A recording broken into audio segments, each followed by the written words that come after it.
예, 박기신님 들리세요?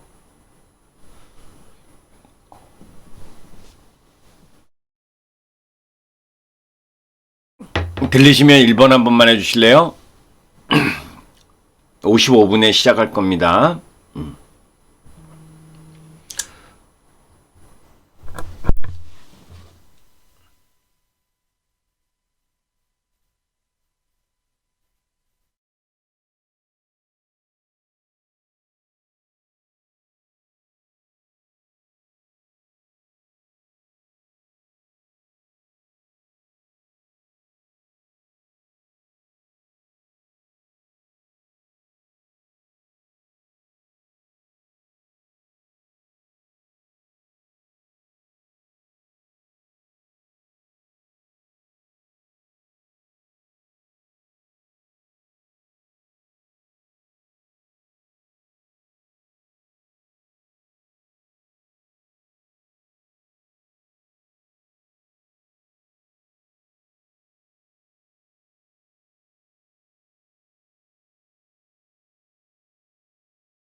예, 제가 지난번에 잠깐 기다리는 시간에 노래 한 곡 틀었다가 또 저작권 위반 걸려가지고 노래도 못 틀어드리고 조금 준비하면서 한 3, 4분만 기다리시고 다른 볼일 보세요. 아셨죠? 55분에 시작할게요.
아직 시작 안 했어요, 이미숙님. 55분부터 시작해요.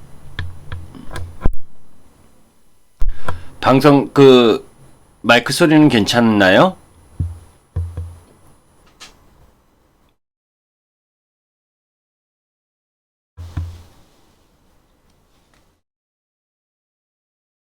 소리가 작거나 하시면 좀 볼륨 키우고.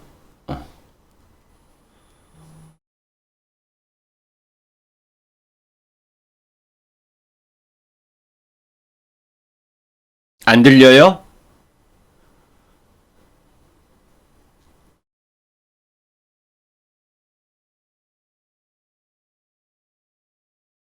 규림님 들리죠?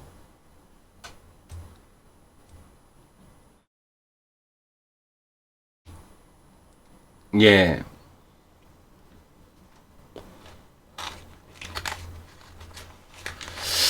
자, 이제, 본론으로 들어가기 전에, 이제 여러분들, 시장 참 어렵죠, 그죠?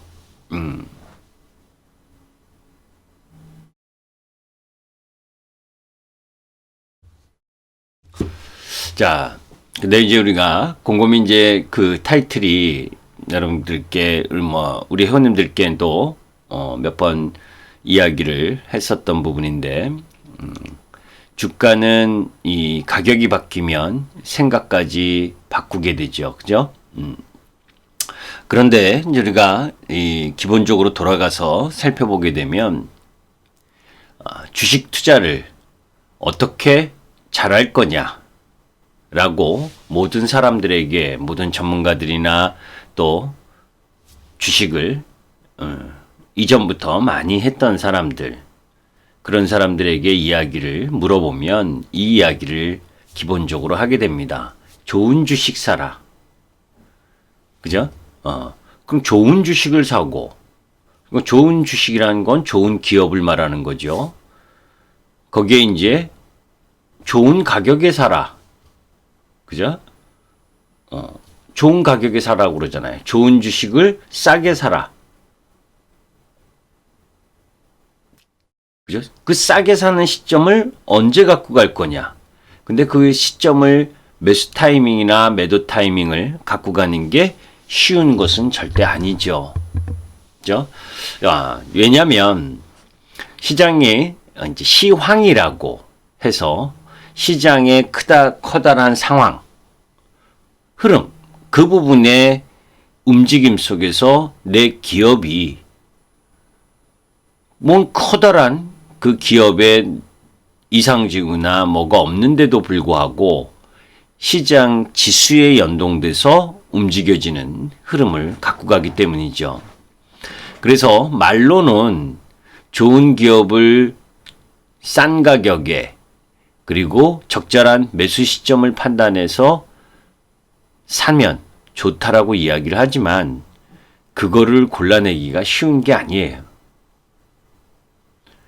오늘 아침 혹시 시황방송 블랙아웃 그리고 쿼드러블 워칭데이와 관련된 이야기 혹시 들으신 분 계셔요? 들으신 분은 1번. 예, 최문승 님도 안녕하시고, 김희선 님도 안녕하시고.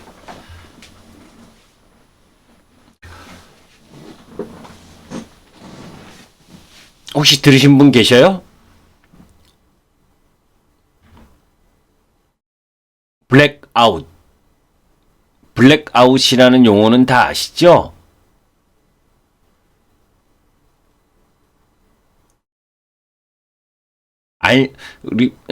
모찌님, 강영수님. 그러니까 왜 이렇게 물어보냐면, 그러니까 진도를 나가려면 모르는 분이 계시면 또 설명을 해야 되잖아요, 그죠?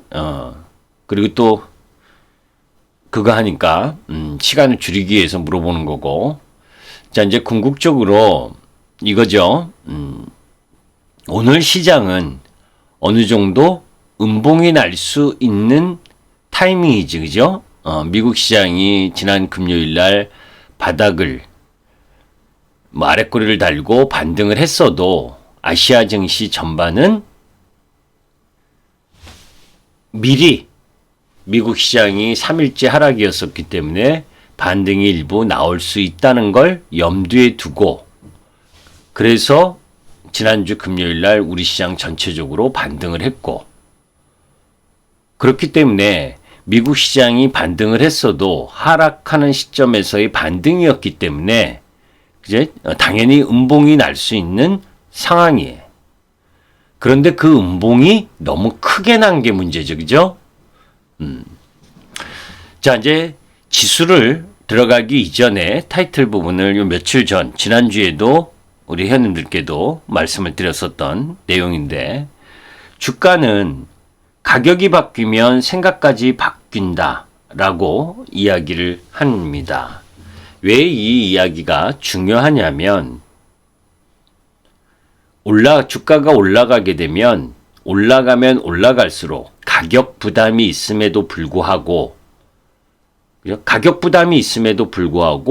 그 주가가 더 갈 거다라고 생각하는 확신, 그 부분이 더 크게 작용을 하면서 추격 매수를 하게 되는 거잖아요. 반대로 주가가 하락을 하게 되면 하락할수록 가격 매력은 더 좋아지는데도 불구하고 주가가 하락하면서 자산의 손실, 수익의 손실이 발생을 하게 되니까 가격 매력보다 오히려 확신에 차지 못한 움직임이 진행되게 되죠. 우리가 그것을 주식을 하면서 여러 가지 여러분들 기술적 내용, 기술적 분석, 기본적 분석 이런 것들을 참고하면서 가장 중요한 부분 중에 하나가 주식의 관성입니다. 그리고 가속성입니다. 주식은 관성, 그러니까 한쪽 방향으로 방향을 잡으면 그게 상승 방향이든 하락 방향이든 그 방향을 잡으면 그 방향으로 가려고 하는 성격이 있어요. 그렇게 가다가 그 주식이 올라가는 흐름, 주가가 올라가는 흐름들 속에서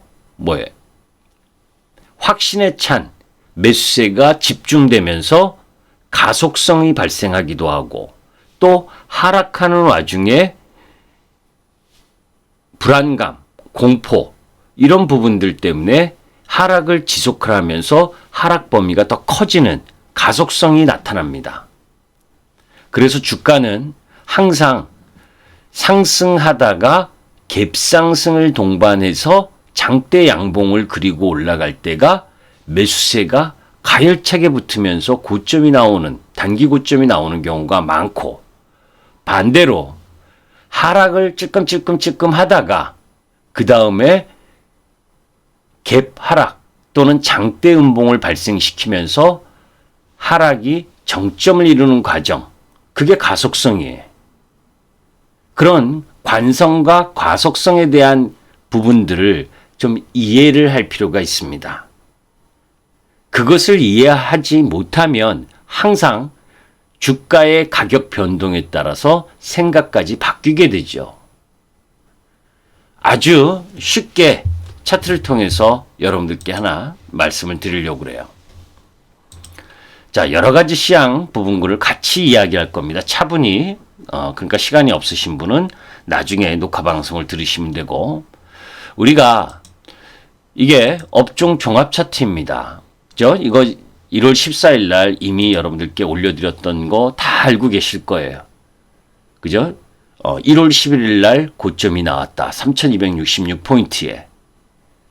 그죠? 이 방송, 이 내용 참 지겹게 들으셨잖아. 그죠? 박희신님. 그죠? 성투님. 이 내용들 무진장 들으셨을 거야. 그죠? 1월 11일 날 고점 나왔다라고 이야기한 전문가도 저밖에 없을 거예요. 지금은 어드바이저인가 뭔가로 불리라고 하는데, 그죠? 각 경제방송이, 그지? 저는 아주 경제방송 부분을, 안티하는 영상을 많이 올리죠. 제가 경제 방송에 출연하고 있지만 왜 올리냐? 바뀌어야 되는 겁니다. 모 방송국은 뭐 파트너인지 뭐라고 그러고, 어느 방송국은 뭐라리고, 이쪽 방송국은 또 어드바이저. 무슨 개뿔 어드바이저는 무슨 어드바이저야. 전문가 자격도 없지만, 전문가라는 타이틀을 쓰지 않으면, 그것에 대한 책임과 의무를 다하려고 하는 노력도 적어지는 거예요. 그죠?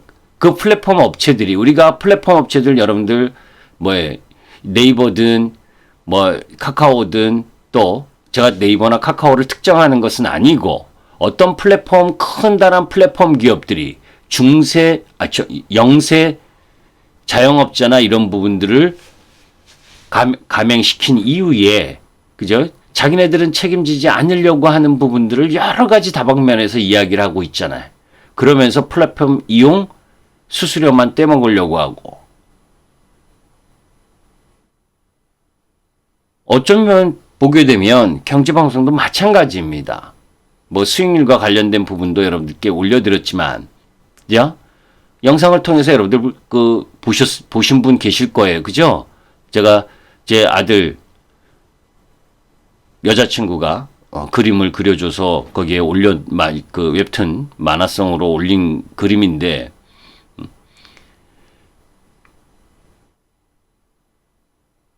이 내용도 1월 14일 날 여러분들에게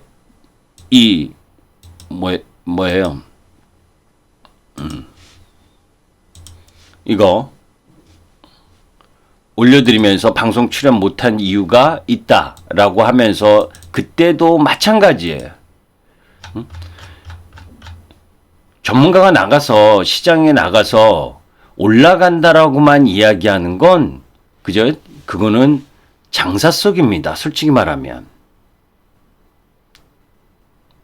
떨어질다라고 이야기를 해야 되는데 사실 떨어지는 것보단 올라간다는 이야기를 해야 손님 부분이 들어오잖아요. 그죠? 시장이 박살나도 개별 종목이 오른다라고 이야기를 해야 되는 상황에 조장하는 부분이 플랫폼 쪽에도 많다는 거예요. 그리고 책임은 이후에 나중에 그 전문가나 어드바이저인지 파트너인지 여기에다가 전가시키는 거고. 그래서 주린이 분들이 항상 그 TV에 나오는 부분이 여러분들이 이거 있어요. 제가 항상 지금 이 시간에 거기 그런 이야기로 시간을 다 할애하고 싶은 마음은 없고, 궁극적으로 무엇을 이야기를 하려는 거냐면 지수가 상승하든 종목이 상승하든 아까 여러분들께 이야기했었던 올바르게 투자하고 좋은 수익을 내려면 삼박자가 맞아야 된다. 좋은 기업, 그 좋은 기업을 싼 가격에, 그리고 적절한 매수 타이밍에. 그죠? 그게 가장 중요합니다. 그런데 이 1월 14일 날 이 이야기를 할 때도 이 그림을 여러분들께 올리면서 말씀을 드렸었던 부분이 시장이 엄청나게 부담이다. 그 엄청난 부담에 놓여져 있는 가운데에서 미국 시장의 옵션 만기 이후에 미국 시장의 조정 흐름도 염두에 둬야 된다. 그죠? 그 흐름 부분이 지금 나오고 있는 거예요.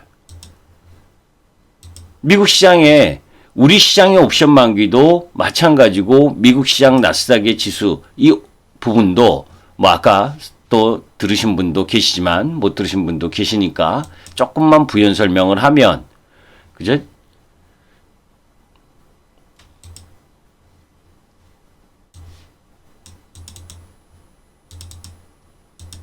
자, 차트 다 보이시죠? 그죠? 미국 시장의 옵션 만기 날이 요 날이에요. 요 네모 요 날이. 그죠? 그 이후부터 본격적으로 내려온 겁니다. 자, 월봉에 의해서 월봉이 글로벌 시장 전부 다 연속 상승에 대한 부담감이 들고 있었던 타이밍이에요. 그죠? 자, 요게 미국 시장의 월봉 모습이고, 있죠? 우리 시장의 월봉 모습이 요 모습입니다. 글로벌 시장이 다 지금 월봉에서 조정 양상이 보여지는 거예요. 요게 이제 우리 시장의 월봉 모습이고,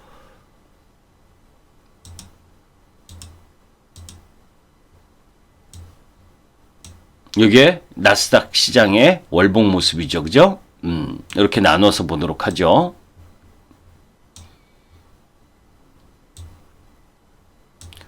자, 해외 시장의 월봉 모습.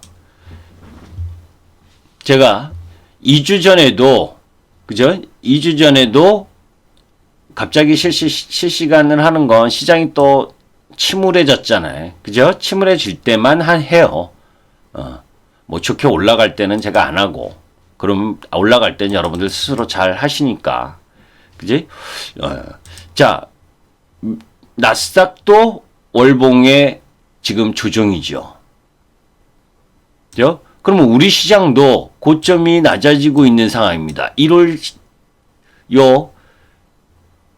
11일이에요. 1월 4일이 아니고, 1월, 여기 왜 1월 4일로 나오지? 그죠? 1월 11일, 여기 고점, 라인 부분 찍고, 고점이 낮아지면서 월봉의 음봉이 나왔죠. 지금 월봉으로 보면 제가 지난주에도 여러분들께 방송을 통해서 이야기했었던 게 아무 이상 없다. 지수는. 그죠? 자, 미국 시장의 월봉 모습입니다. 그동안 오름폭을 보면 하나도 이상할 게 없어요. 아까 말씀드렸었던 좋게 투자를 하려면 좋은 주식을, 좋은 기업을 싸게 적절한 매수 타이밍에 매수하는 게 맞는 거죠.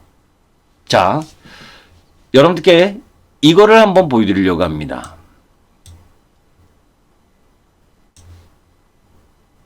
여기가 나스닥의 모습이고 이게 코스피의 모습입니다. 그죠? 자, 1439포인트. 우리 시장이 여기는 3월 2일로 나왔지만 정확하게 코스피 시장 지수로는 2020년 3월 19일이죠. 목요일. 그리고 코스닥도 3월 19일 목요일 415포인트. 그죠? 거기서부터 연속 상승하면서 이렇게 쭉 올라왔어요. 그죠? 이때 3개월 상승했다고 매도를 했으면 이 상승 흐름을 못 봤겠죠. 그죠? 월봉의 흐름도 중요하고 일봉의 흐름도 다 중요합니다. 여하튼 이렇게 5개월 연속 상승을 했어요. 미국 시장도 저점을 찍고 나서 3월 달에 저점 찍고 4월, 5월, 6월을 올라왔어요. 자, 그 다음 달 2달을 봅니다. 쉬었죠? 양시장 다. 그죠? 얘네 더 올라왔고, 이제 얘네도 5개월 양봉을 냈고, 그죠? 나스닥도. 자, 그러면 그때도 여러분들께 이야기를 한 게 우리나라 시장에 이렇게 상승했기 때문에 적어도 기간 조정이 2달 반 이상, 그죠? 마디로 상승한 지수이기 때문에 상승한 지수이기 때문에 이 적어도 2달 반 아니면 이 폭의 1.5배나 2배 가까이 조정을 받아야 정상이다. 김병철님 기억하시죠? 제 유튜브를 보신 분들은 다 기억하실 거야. 지수에 대한 부담이 엄청나게 커져 있다. 그래서 조심해야 된다. 그죠? 자, 왜 지금 월봉 이야기를 하다가 이 이야기를 왔냐면, 자, 그 상황 속에서 지금 월봉 2개 음봉이 나왔습니다. 여기 월봉 2개 여기도 나왔습니다. 이제 이 월봉 2개의 고점 대비로 보게 되면 우리 지수로는 이 고점에서 이 조정의 폭이 약 192포인트. 192포인트면 고점 대비 192포인트면 몇 프로예요? 10% 정도 조정을 받았어요. 그죠? 미국 시장도 마찬가지 조정을 받았습니다. 그러면 이 바닥권에서 아까 여러분들께 타이틀에 여러분들 보셨잖아요. 주가는 가격이 바뀌면 생각이 바뀐다. 이렇게 양봉으로 올라갈 때는 좋았다가 두 달 조정이 나올 때는 안 좋았겠죠. 그죠?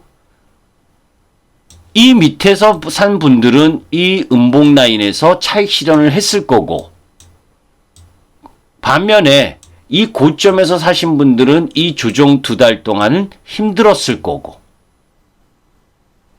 이럴 때 이 조정을 견딘 사람들은 그 이후에 상승 흐름을 봤을 거고, 그죠?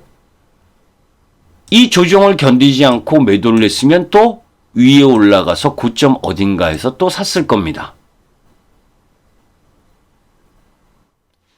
우리가 지나고 보면, 그죠? 지나고 보면 주식 되게 쉽게 느껴져요. 왜? 지난 과거의 차트를 보니까. 그죠? 지난 과거의 차트를 보니까 쉬운 거예요. 여러분들 지금 월봉에 이렇게, 이건 월봉입니다. 종목이 아니라. 나스닥의 월봉이고 우리 코스피의 월봉입니다. 자, 그러면 이거를 봤을 때 이 음봉 두 개에 매도 안 한 게 잘한 거죠. 월봉이지만. 그죠? 아무것도 모르시는 주식을 잘 접해보지 않았던 분은, 야, 가만히 놔두지 이렇게 잘 올라가는데, 이렇게 지수가 잘 올라가는데 왜 중간에 팔아? 이러라고 이야기를 했을 겁니다. 이 내면의 사정들을 모르면, 이 주가가 올라가고 있는 과정에, 그죠? 과정에서 이 양봉이 나는 상황 속에서도 누군가는 떨어졌고 누군가는 올랐던 거예요. 그죠? 그러면서 세게 올라오죠. 그죠? 자, 여기서 단도직입적으로 이야기를 하는 거예요. 이제 뭐냐? 박희신 님이 지금 에베레스트 산을 올라가는데, 그죠? 에베레스트 산이 뭐 쉽게 얘기해서 한라산을 올라가는데 한라산이 2000m다. 500m 올라갔어요. 500m 올라가서 한 10분 쉬었습니다. 그리고 다시 500m로 올라갔어요. 이 500m를 여기서 여기까지 올라오는 500m하고 10분 쉬었다가 다시 500m 올라온 거하고, 이때 처음 쉴 때 10분 쉴 때 힘든 강도가 50이었다면 여기서 10분 쉬고 또 500m로 올라가면 힘든 강도는 50보다 높겠습니까? 낮겠습니까? 작겠습니까? 응? 2000m를 올라가야 되는 산을 처음 500m 올라가서 10분 쉴 때 그 500m 올라온 힘든 상황이 50이라고 한다면, 그 다음에 다시 500m를 올라갔을 때 힘든 강도는 50보다 크다 1번, 50보다 작다 2번. 한번 여러분들이 생각해 보세요.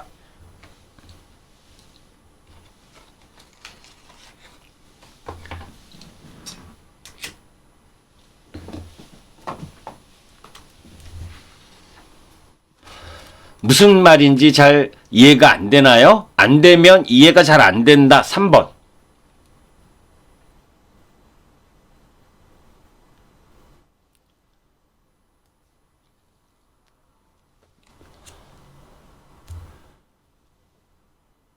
느티서니님 한 분 답하시네. 그죠? 힘든 게 당연하죠. 그죠? 이거 이해를 해야 돼요. 아주 쉬운 건데 이거 이해 못하면 안 된다는 거예요. 예, 방배동님, 예. 무슨 얘기냐? 예. 그죠? 그런데 이 500, 왜 그 강도 이야기를 했냐면, 여기서 쉬는 것보다 똑같은 500m를 똑같이 올라왔다면 가격이 더 부담되기 때문에 여기서 10분을 쉬었다면 여기선 15분을 쉬어야 된다는 이야기죠. 그죠? 아주 당연한 겁니다. 주가도 마찬가지예요. 5,000원짜리가 10,000원에 올라갔어요. 그러면 시가총액이 2배가 됐잖아요. 그죠? 1,000억짜리면 5,000원짜리가 10,000원 되면 2,000억짜리가 됐잖아요. 그죠? 10,000원짜리가 다시 15,000원에 올라갔어요. 그러면 시가총액이 3,000억이 됐잖아요. 얘가 더 올라가려면 더 많은 돈과 에너지가 필요로 한 거예요.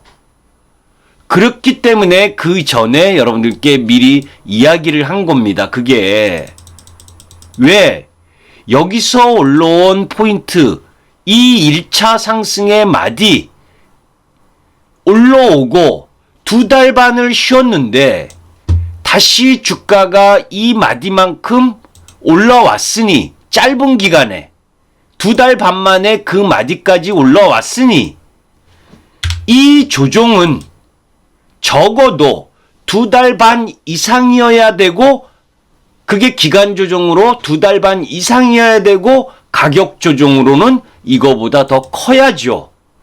이것도 이해하죠? 이해하시면 1번.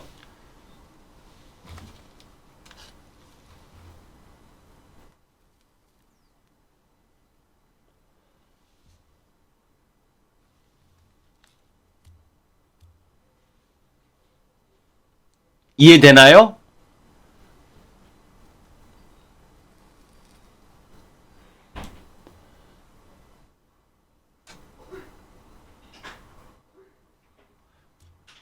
예.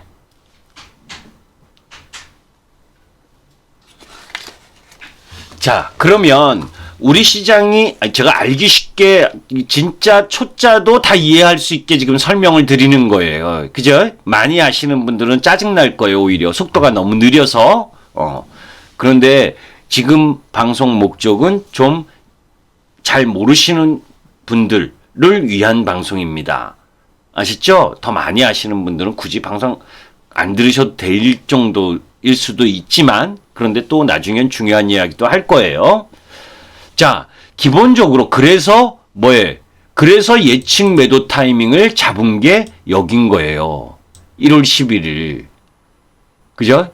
그래서 그러면 우리 시장의 옵션 만기가 14일인가 그랬잖아요. 그죠? 화요일. 1월 11일 그리고 수목 13일인가. 그죠? 그러면 이때 올라갈 때 미국 시장은 왜 더 올라갔느냐? 그죠? 우리 시장이 올라가고 나서 얘네는 2월 옵션 만기 이후에 떨어진 겁니다. 그죠? 그래서 제가 유튜브를 통해서 설날 때 그 얘기 많이 했었죠. 그죠? 미국 시장은 2월 옵션 만기 이후를 조심해야 된다. 왜? 경기 부양 기대감으로 계속 끌고 갔고, 그 속에서 옵션 만기가 있기 때문에 쉽게 안 떨어지지만, 옵션 만기 이후에는 조정이 들어올 수밖에 없다. 얘네들도. 그러면 얘네가 조정 들어올 때 우리 시장은 조정을 안 보고 올라갈 수 있느냐? 쉽지 않다 그랬잖아요. 그죠? 그런 공백을, 지수는 사실 월봉으로는 이번 달 하나 월봉이 났을 뿐인데 엄청나게 힘들잖아요. 왜? 매수의 시점을 3,100, 200포인트 이상에서 갖고 갔으면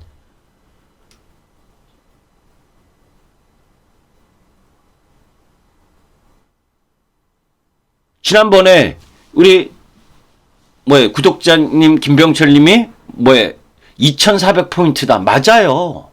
지금 지수는 2400포인트 위치에 있는 정도입니다. 실제로는. 왜? 주도 섹터는 1월 11일 날 2차 전지, 자동차, 반도체, 그리고 신재생 에너지 쪽 라인 부분들 다 고점 치고 밀렸고, 그죠? 이 주도 섹터가 밀리는 와중에 네이버와 카카오가 지수를 받치러 올라와줬고, 거기에 쿠팡 관련주들이 올라와줬고, 거기에 또 지수가 내려올라면 뭐에 이마트, 신세계, 현대백화점, 이 경기 재개기대감 쪽 라인에서 또 소매 쪽에서 올라와줬고, 또 지수가 내려올라면 카지노 쪽 이런 쪽에서 올라와줬고, 또 이번 국면에 지수가 내려오는 국면에선 또 은행 보험이 올라와줬고, 그죠? 그러니까 섹터들이 방어를 해줘서 그렇지 실질적으로는 종목 부분들은 이미 조정을 진행하고 있었다는 거예요.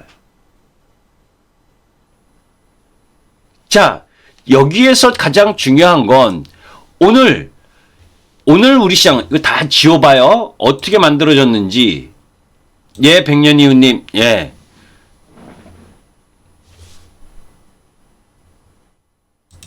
이게 마디라 그랬잖아요. 그죠? 한마디.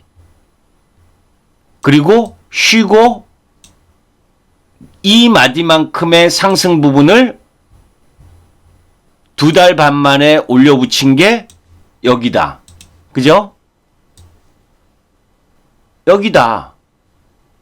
여기 그래서 이 3266 라인이 고점이다. 그러면 얘 폭보다 더 큰 조정이 나와야 된다. 그죠?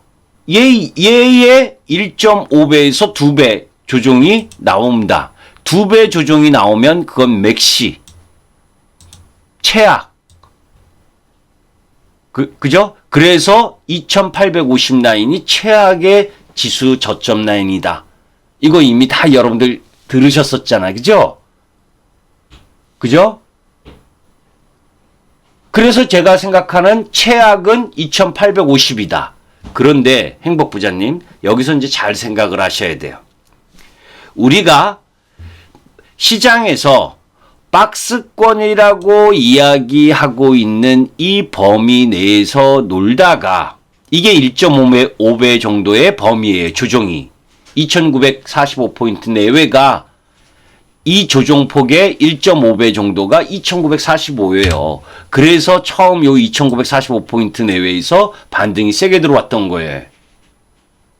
여기가 192포인트의 조정이었다면 고점 대비. 그죠? 여기는 고점 대비 1.5배 정도의 2945포인트 조정. 이게 깨져서 내려가면 2850 라인인 겁니다. 그런데 아까 이야기했지만 사람이 생각이 바뀌잖아요. 주가가 바뀌니까. 주가의 가격이 바뀌니까.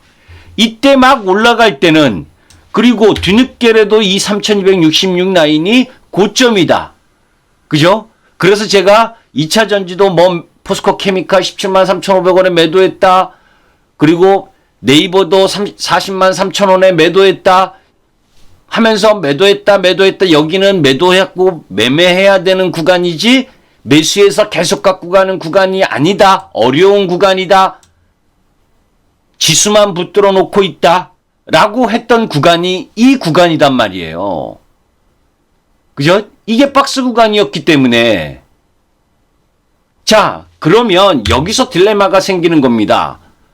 이 당시에 그죠? 이 3266포인트가 고점이고 미국 시장 옵션 만기 이후를 조심하라고 제가 그렇게 이야기를 한 저도 우리 회원님들도 여기 계시지만 지금은 물려 있어요. 그러나 저는 걱정하지 말라고 합니다. 왜? 제가 여러분들께 효성첨단소전이 효성중공업이니 매매했다 뭐 이거 했다 하면서 다시 주도 섹터로 들어가고 있는 상황인데 그런 그놈들도 뭐예요? 지난주 후반부터는 힘을 쭉 잃었어요.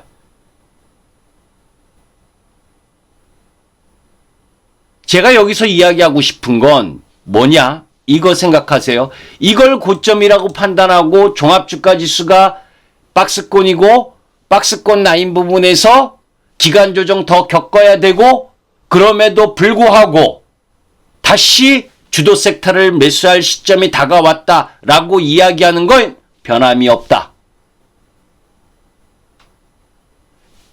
이렇게 시장 지수의 흐름을 여러분들께 이야기함에도 불구하고 막판엔 물렸는데, 그죠? 전 자랑만 하지 않아요. 물렸으면 물렸다고 이야기를 해요.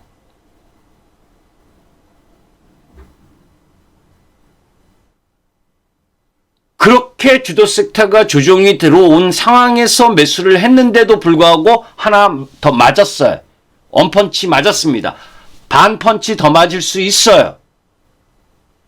제가 오늘 이 시간에 여러분들 굳이 이 실시간 스트리밍을 이거 좀 되게 어색해서 잘 못하는데 그럼에도 이야기한 게 이거예요. 아까 주가가 주식의 가격이 바뀌면 생각이 바뀌게 된다. 그죠?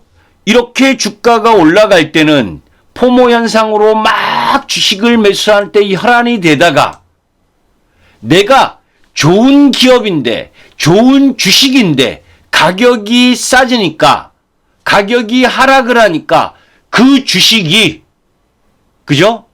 너무 높은 가격에 샀으니까 그렇겠지 요미우다님.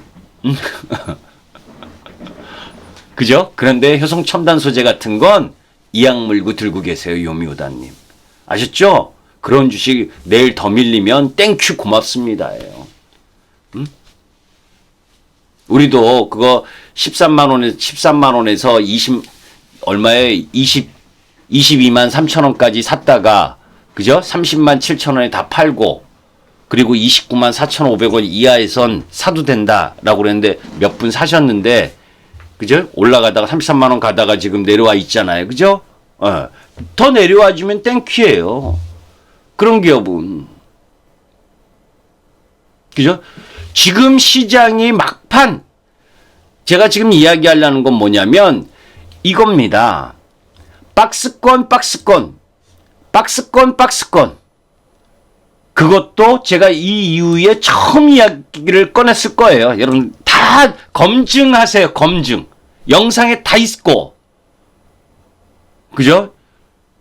날짜도 다 있으니까 그 라인에서 물론 틀린 것도 많아요. 다 맞는다고 생각하면 절대 안 됩니다. 왜? 예측을 하는 거기 때문에. 그죠? 예측하고 대응하고 하는 게 주식의 영역이에요. 공부 안 하면 예측도 안 나옵니다. 그죠? 제가 가장 우려해서 오늘 여러분들께 방송 이 실시간을 하는 건 뭐냐면 엄청나게 피곤한 흐름이 진행된다고 했잖아요, 이게. 그죠? 박스권일 때 골병 든다고. 한마디로 말하면 골병 들어요. 지수가 박스권이니까 내 종목도 언젠가 타이밍 오겠지 하고 기다리다가 죽사발 나서 양쪽 밤 다 맞고 뭐에 두드려 맞고 또 맞은데 또 맞는데 거기에 막판 휘날레는 뭐냐? 주가 급락이라는 겁니다.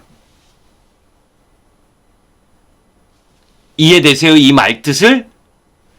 주식을 종합주가지수를 잘 붙들어 놓고 왔다리 갔다리 이쪽 세타 저쪽 세타로 지수를 방어하면서 이미 조정의 물결은 다 하고 있는데 막판에 지수를 확 빼버려요.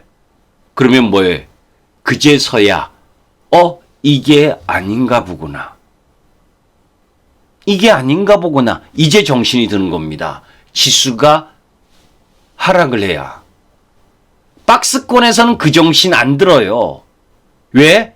지수가 계속 박스권 위치에 있으니까 더 올라간다는 생각이 강하기 때문에 절대 매도할 생각을 안 합니다. 그런데 이미 골병은 다 들고 있다가 막판에 지수를 빼버립니다. 그죠? 그러면 어떻게 돼요? 위축이 되게 돼 있어요. 심리적으로. 그게 투자 심리입니다. 그러면서 내가 좋은 기업이라고 판단했었던 기업의 가격이 싸져서 줍줍 해야 될 가격이 오고 왔는데도 불구하고 오히려 던지게 된다는 거죠. 그죠? 그런 현상이 이번 주 라인 옵션 만기 요 내일 화, 수, 목 요 사이에 나타날 수 있는데 여러분들은 그러지 않으셨으면 좋겠다는 이야기를 하려고 오늘 방송을 시작을 한 거예요. 적어도 그죠? 적어도 여러분들이 제 시장의 지수에 대한 부분을 인식하고 같이 하고 그리고 제가 지수에 대한 이야기를 했었던 거 그거를 염두에 둔다면 다른 사람 떨어지고 올라가고 하는 것보다 맞는 확률이 더 많았다라고 생각을 한다면 저 믿고 견디셔야 될 섹터는 견뎌야 되는 겁니다.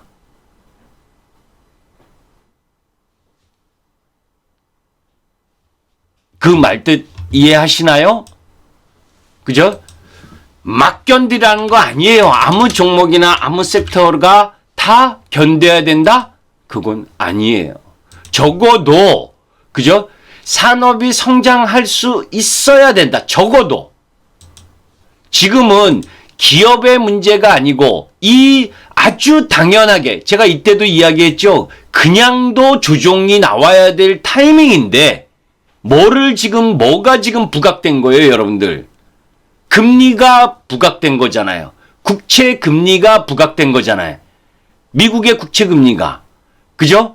그런 가운데에서 지난주 월스트리트 저널 컨퍼런스에서 파월 연준의장이 적어도 오퍼레이션 트위스트 그러니까 단기 국채를 매도해서 장기 국채를 매수하고 그러면서 금리 안정을 하는 그 내용이 아니어도 어떤 금리 안정과 관련된 메시지를 시장이 바랬는데 안 해줬어요.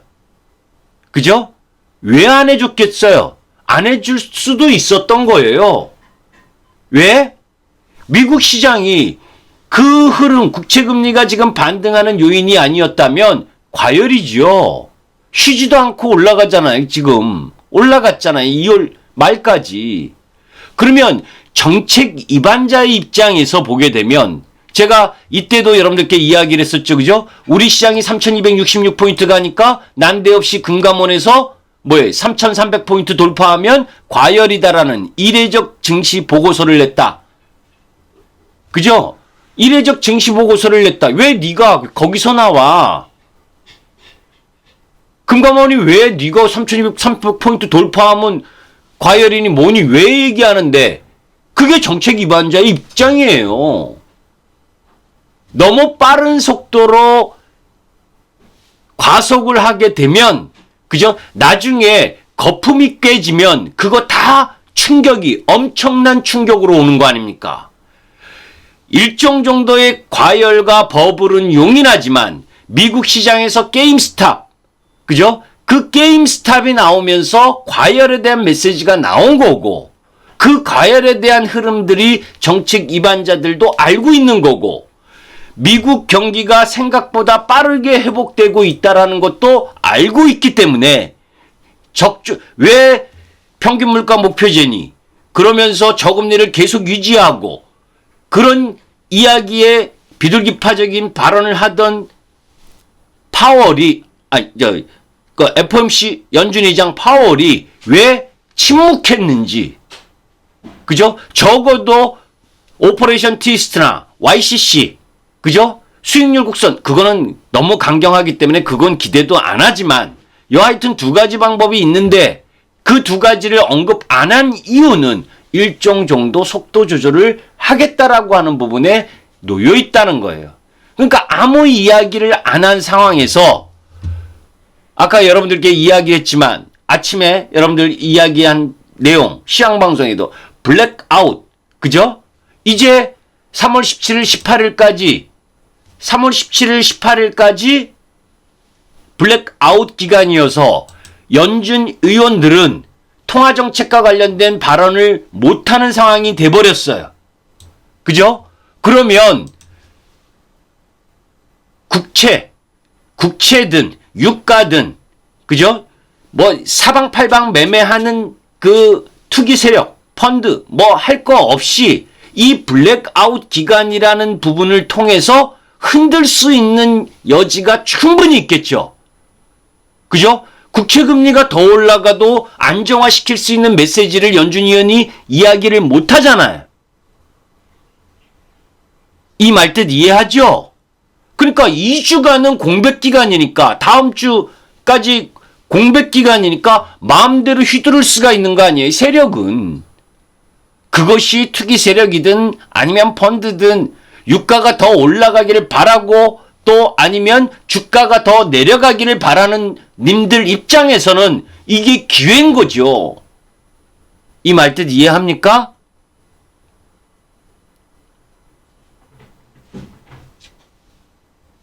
그잖아요. 주식은 우리 주린이 여러분들, 주가는 올라가기만 바라는 세력만 있는 게 아니에요.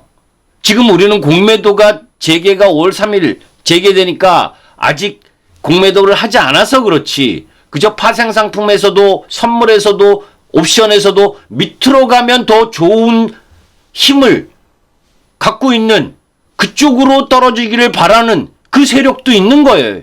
미국 시장도 마찬가지예요. 그러면 떨어지기를 바라는 세력에서는 이게 찬스 아닙니까? 미국 시장에서는. 그죠? 그러니까 이번 주, 다음 주가 최대 시장의 고비라는 거예요. 약세에. 이 고비만 잘 넘기면 된다. 그죠? 이 고비를 넘기는 데 있어서 내가 하루하루 시세에 연연할 거면, 그죠? 주식의 비중을 덜고, FOMC 회의, 그 전후까지 기다리는 게 맞는 거고, 지금 내가 일단 가랑비에 옷이 젖은 상태, 그 정도라면 그렇게 하는 게 맞는데, 내가 온몸에 지금 속옷까지 다 비에 젖었어. 그럼 더 이상 젖을 게 몇 군데 안 남았잖아요. 그죠? 그러면 뭘로 버틴다? 강철 심장으로 버틴다.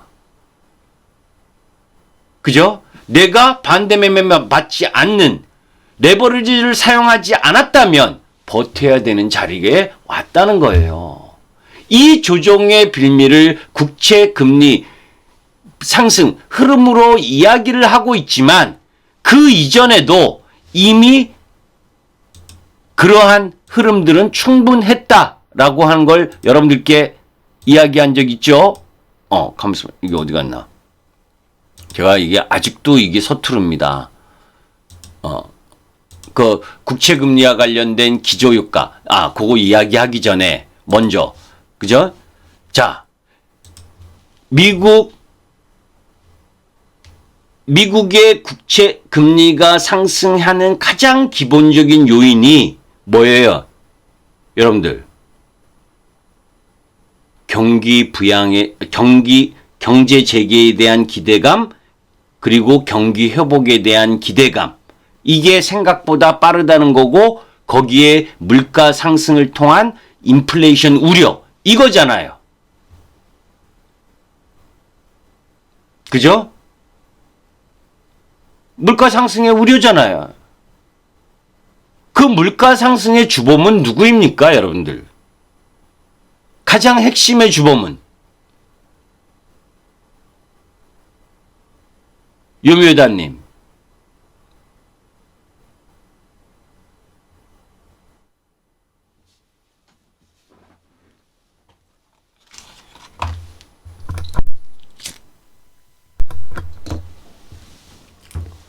유가죠, 유가. 그죠? 유가가 가장 물가의 주범이잖아요. 여러분들, 이거 지금 다시 한번 염두에 둘 필요 있어요. 예전에 3월 우리 시장에서 이 시장 급락할 때, 그죠?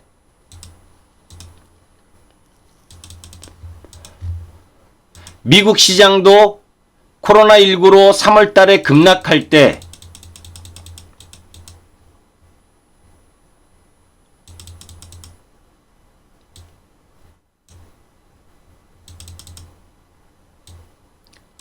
자, 여기가 우리 시장이고, 그죠? 여기가 미국 나스닥 시장입니다. 그죠? 급락 이렇게도 했죠? 다이렉트로.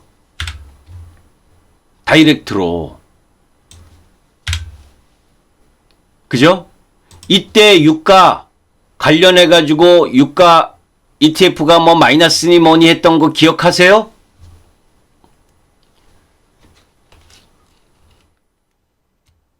기억하시는 분 계세요?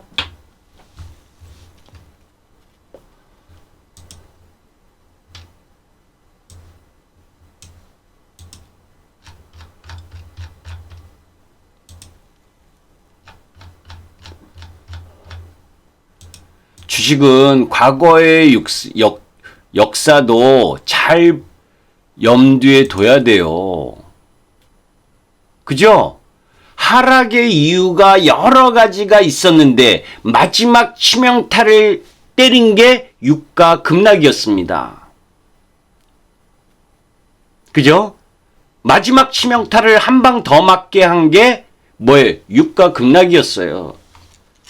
급락하고 있는 와중에 그때 제가 유가가 마이너스까지 갔던 때 그때 제가 그 방송을 통해서도 시황 팩트체크를 통해서 이야기했었던 거 기억하실 겁니다. 산유국 중에 대장이 사우디아라비아하고 그죠? 그 다음 러시아 이런 쪽이잖아요. 그죠? 그런데 미국이 그때는 트럼프였지만 그죠? 미국의 입김 정도였으면 충분히 저 막판 하락이 나오기 이전에 감산 이걸 통해서 유가를 저지할 수 있었음에도 불구하고 안 했다. 그 방송 여러분들 이거 보시면 그 지난 방송도 여기에 다 있어요. 여기에 들어가시면 그죠? 여기에 3월 13일 날 금요일 날 주식이 공포의 주식을 매수해야 되는 이유 요거 여러분들께 이야기를 하면서 왜 공포의 매수를 해야 되느냐. 그죠? 지금 보이시죠? 그죠? 그리고 그 다음 그 이유주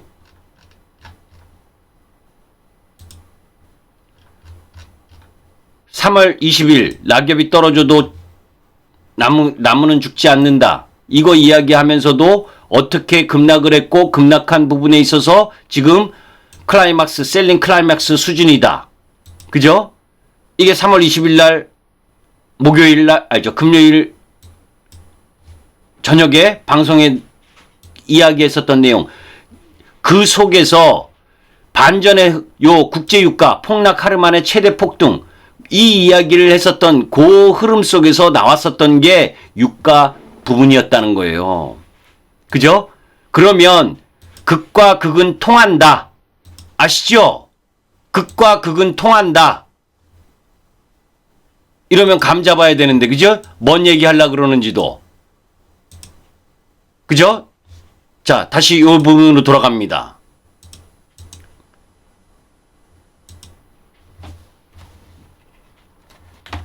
WTI 유가 차트 한번 보죠. 그죠?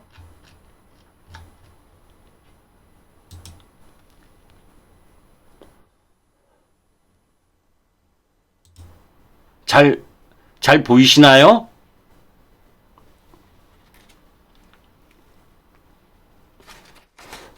자, 66불까지 올라오면서 그죠? 지난 이 3월에 뭐 거의 뭐 완전 최하 바닥을 찍던 그 라인에서 지금 70불을 넘어서면서 오늘 뭐 70불을 넘어선다 뭐 이런 이야기도 하잖아요. 그죠? 그런데 실제 보게 되면 2019년 2020년 초 이 가격 70불 근처까지 지금 온 거예요. 제가 왜 극과 극이 통하냐를 이야기를 하는 거냐면 이 이야기입니다. 무슨 얘기? 오늘 나스닥 선물이 급락했잖아요. 장중에. 그죠? 지금도 뭐 급락해 있는 상태지만 1.6% 아까는 뭐 2%까지 갔었잖아요. 그죠? 그 부분에 예멘 반군이, 그죠? 아람코 그 정유시설 공격했다, 뭐 이런 얘기까지 나오잖아요. 그죠? 그러면 유가가 더 올라가고 그럴 거 아닙니까?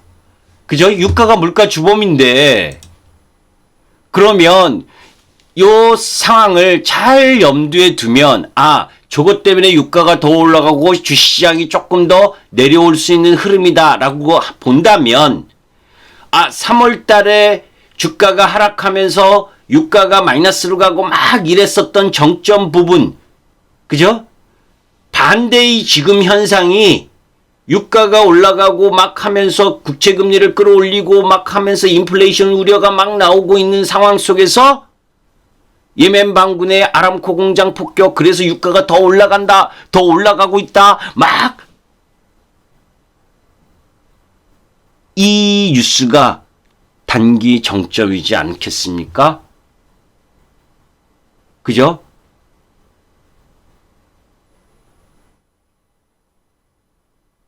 그걸 염두에도 두시란 얘기예요. 그 유가가 꼭지가 단기 고점이 나온다면 뭐에? 국채금리도 기저효과로 올라왔었던 부분이 하락 절하할 가능성이 높고, 그러면 시장의 반등이 나올 수 있는 타이밍으로 돌아온다. 그죠? 그게 이번 주, 다음 주 요 사이에서 형성될 타이밍이라는 거예요. 그 정점 부근에 오고 있는 중이다.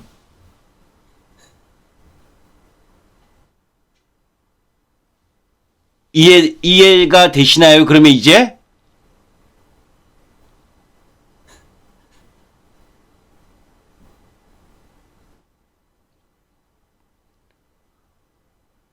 네.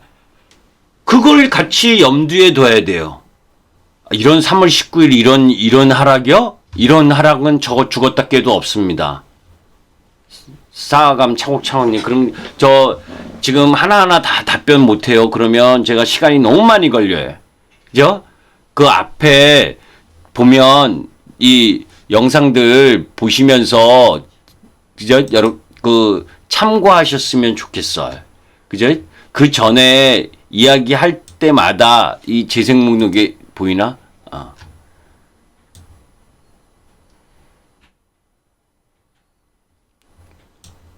그 영상을 참고하셔야지. 지금 그거 일일이 다 답하면 너무 시간이 많이 걸려요. 그죠? 그래서 그런 부분을 염두로 둬야 된다는 겁니다. 자, 그런 가운데에 제가 몇 번을 지금 강조하고 있는 라인 부분이 하나 있어요. 그죠? 그러니까 종목을 강조한다는 게 아니라, 요 부분이죠.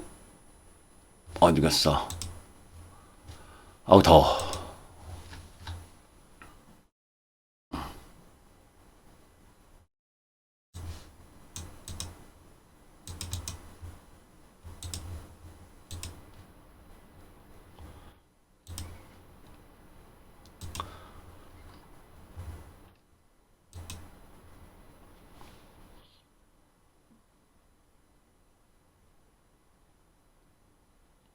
이게 4월 18일 요 라인 때 거예요. 4월 18일. 그러니까 이 4월 18일 부분에 있어서 주도 섹터 뭐 이런 얘기 해가지고 뭐 2차 전지하고 반도체, 소프트웨어, 카카오, 네이버 이 작년 4월부터 계속 이야기했었던 이 디지털 화폐 사진 뭐 이것도 다 그때 이야기를 했었던 건데, 요 부분을 이야기하려는 게 아니고, 그죠? 제가 자료를 찾으면 너무 시간이,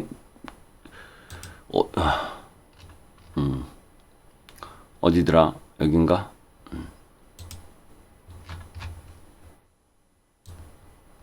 자, 요거를 한 번 더 설명하려고 그래요. 제가 방송으로도 몇 번 이야기를 했는데, 여러분들이 이해를 잘 못하시는 것 같아서, 그죠? 무슨 얘기냐면, 이때도 2008년 리만 브러더스 때도 여러분들 그때 매매를 안 하신 분들은 잘 모르겠지만, 그죠? 차트를 한번 보도록 하죠. 2008년 때 어땠는지. 저는 그건 산전수전 다 겪었어요. 그죠? 2008년 월봉 한번 보시면 2008년 10월 27일 892포인트를 저점으로 찍었습니다. 이제 2008년 10월 1일 참. 10월 27일. 이거는 지금 월봉이라서 그래요. 일봉으로 보게 되면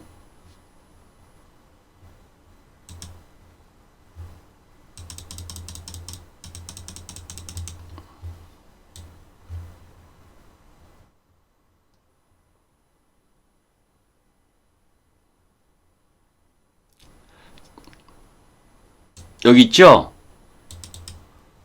보이시죠? 2008년 10월 27일. 그죠? 요때가 892포인트 저점 나왔잖아요. 그죠? 이 1842포인트 이 자리에서 8월 14일 날 언제야?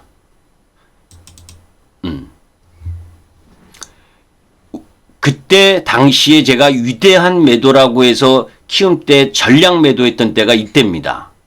1842포인트 요 자리에서. 이 자리 지금 노란 자리 있죠? 전 주식 다 매도해라.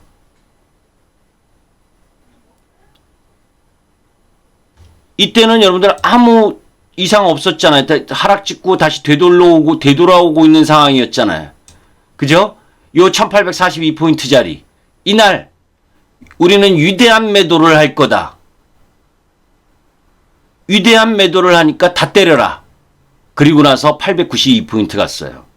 10월 27일 날. 그죠? 그리고 나서 주가 흐름 잘 보세요. 여기가 2008년 리만 브라더스 모기지 사태가 발생하던 때였습니다. 그리고 나서 주가가 박스권에서 왔다 갔다 하다가 그 다음부터 올라오기 시작을 했죠. 이 주가 흐름 보고 지금 요거를 다시 보는 겁니다. 저 주가의 흐름과 주가나 유가나 환율이나 이런 걸 다 같이 종합적으로 생각을 해야 시장의 바닥이나 고점을 예측을 할 수가 있는 거예요. 2008년 리만 브라더스 이후에 금융위기 이후에 유가도 급락을 했고, 그죠?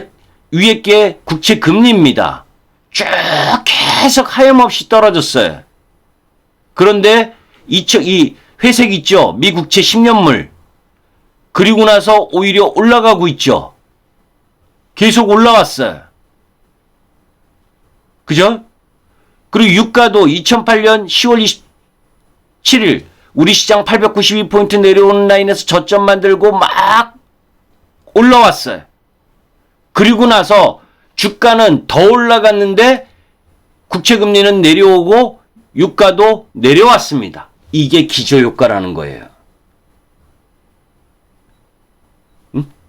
앞으로 백신과 치료제 때문에 경기가 좋아질 거다라는 걸 선반영하면서 국채금리가 올라왔고 유가가 올라왔다는 겁니다. 그러면 여기에서 지금 2020년도 그러한 모습과 비슷하게 지금 진행되고 있는 중이에요. 그러면 여러분들에게 다시 한번 여러분들 스스로에게 질문을 제가 던집니다. 그죠? 뭔 질문을 던지냐?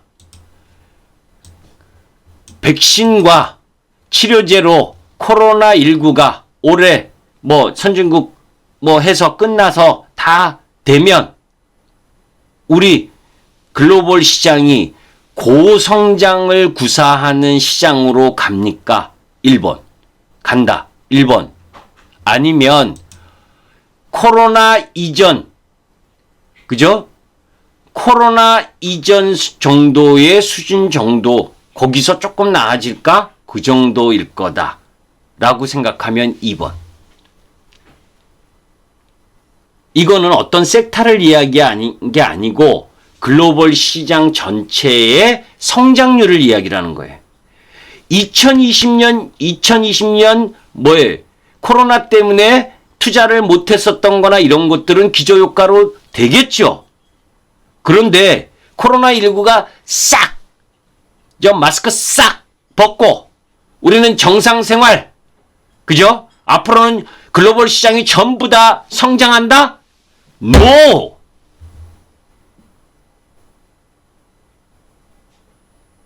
그렇게 성장하려면 뭐가 있어야 됩니까? 여러분들, 사람이 있어야 되잖아요. 사람이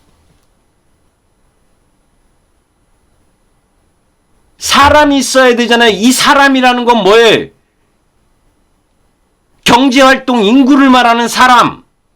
선진국도 전부 다 뭐예요? 고령화. 일본도 고령화, 미국도 고령화, 유럽도 고령화, 중국도 이제서야 뭐예요? 이 산화 제한 풀고 뭐 한다고 그래도 이미 삶의 질이 커진 분들은 애 안 낳으려 그러잖아요. 결혼 안 하려고 그러잖아요. 암만 산업이 성장한들 사람 숫자가 적어 들어가고 고령화로 들어가 있는 상황에서 옛날만큼의 고도 성장할 수 있는 기반이 어떻게 전개가 됩니까? 그죠? 제가 코로나19를 한쪽 다른 면으로 보면, 그죠? 미국이나 유럽이나 일본이나 우리나라도 뭐 지금 보니까 천 몇백 명 사망했더라고, 코로나19로, 그죠? 뭐 다른 선진국에 비하면 수치가 작지만 절대적인 인구수도 작고. 그런데 유럽이나 미국이나 일본이나 이런 나라들 코로나19로 해서 대부분이 사망한 사람들이 고령층이잖아요. 그 고령층은 뭡니까? 국가의 혜택을 받는 사람들이죠. 연금을 받고. 여기서 말뜻 조금 제가 잘못하면 오해 살 소지도 있으니까 저도 나이 많습니다. 50대 중반, 50대예요. 그러니까 나이 많은 걸 제가 뭐 폄하하고 이런 거 아닙니다. 절대. 오히려 국가 채무 부담이 컸었던 유럽 국가들에게는 연금을 지급하고 계속 케어를 해야 되는 연령이 많으신 분들이 코로나로 인해서 사망을 하면서 그 부담이 다소 줄어든 효과도 있어요. 아주 비인간적으로 이야기를 하면. 그죠? 그런데 경제 성장률이 코로나 이전 앞으로 회복이 돼도 기저효과 때문에 일시적으로 올라갈 수는 있어도 꾸준히 성장을 담보해낼 수 있는 인구가 없다.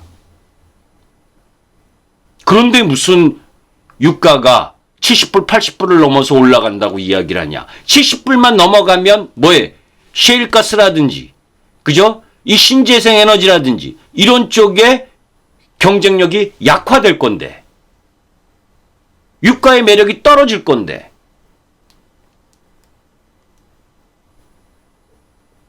그러니까 조금 전에 봤었던 차트를 염두에 둬야 된다는 거예요. 기저효과구나. 그죠? 경제 재개에 대한 기저효과가 유가와 금리에 선반영되고 있구나. 그 이유가 뭐냐? 성장 산업 섹터들의 상승이 너무 빨랐었기 때문에 조정을 보여야 되는 시점에서 빌미가 그거였다.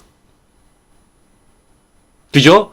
그러면 우리 시장으로 보면 1월 11일부터 지수의 조정이 나왔고 지금 3월 8일이죠. 그러면 이제 두 달. 이제 두 달이잖아요. 옵션 만기까지를 보니.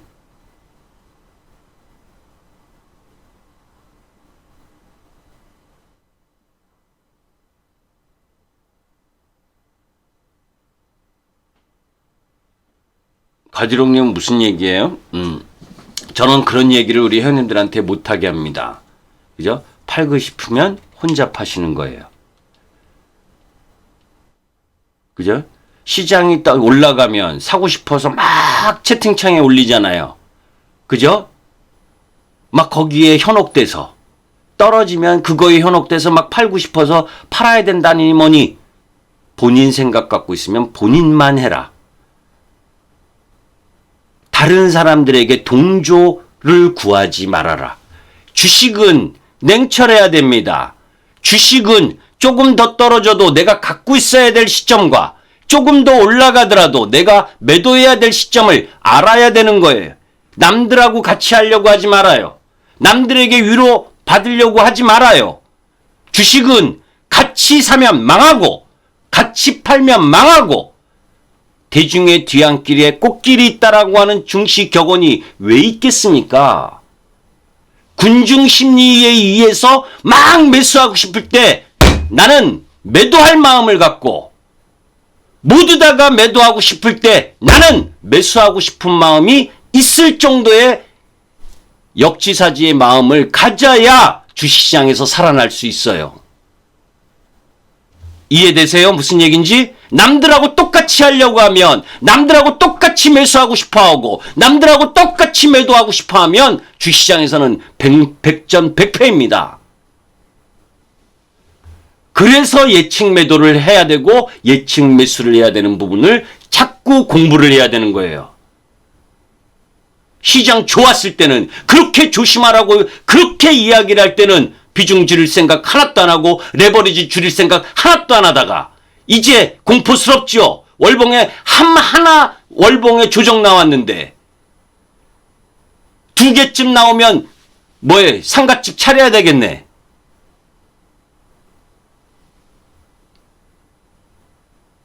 거기가 누군가에게는 매수의 기회가 되는 타이밍일 텐데 거기까지만 내려와 달라고 비는 사람들도 있을 텐데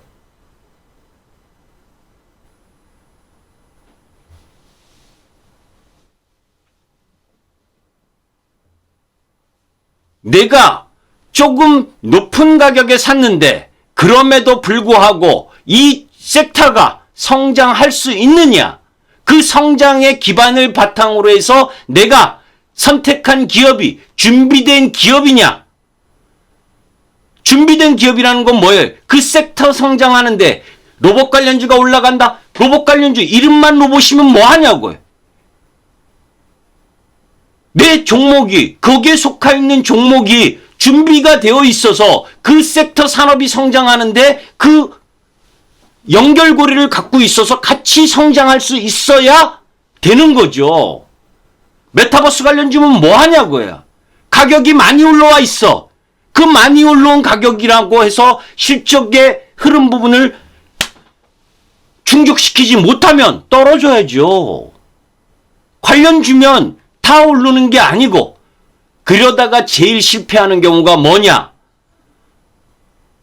제일 하지 말아야 될 게 이러다가 실패하고 마음 급해져서 이제 윤석열 찾고 이재명 찾고 그죠? 정치인들 찾는 거죠. 그죠? 지지율이 어떻다 하면서 그거 찾아서 그 주가에 실적도 아니고 그 주가 게임놀이에 편승해서 어떻게 해볼라다가 거기서 딱 당하면 기다리지도 못한다. 그런 주식들이 날뛸 때가 뭐예요? 시장 우량주들이 조정받는 타이밍인 거예요. 그래서 그 주식들이 테마가 형성이 돼서 올라가고 있는 겁니다. 그죠? 여러분들 누가 지지율이 높아서 대통령 된다고 그 기업 봐주는 시대예요, 지금? 그죠? 펀더멘탈하고 무슨 관계가 있습니까? 우리 아들이 대통령 된다고 아버지 회사 잘 돼요? 그거 잘못 지어놨다간 잘려요. 그런 시대에 살면서 왜 그런 주식을 합니까? 그건 게임이에요, 게임. 시세게임. 시세게임을 방송을 듣고 해요? 이미 늦는 타이밍인데 스스로 매매할 수 있는 게임의 능력이 있을 때만 가는 거예요.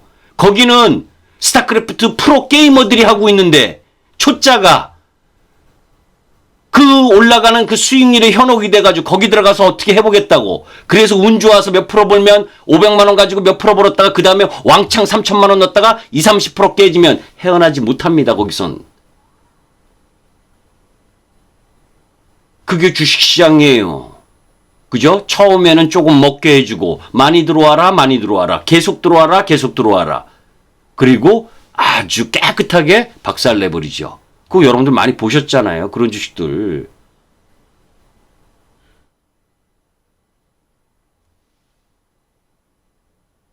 자, 다시 되돌아갑니다. 자, 이제 그런 가운데에서 자, 지금 이제 1시간 됐나요? 방송한 지? 한 3분만 쉬었다가 저 급하신 분은 그만 들으시고, 그제? 3분만 쉬었다가, 그죠? 담배도 한 대 피고, 물도 한 잔 마시고, 그리고 시작하겠습니다. 아셨죠?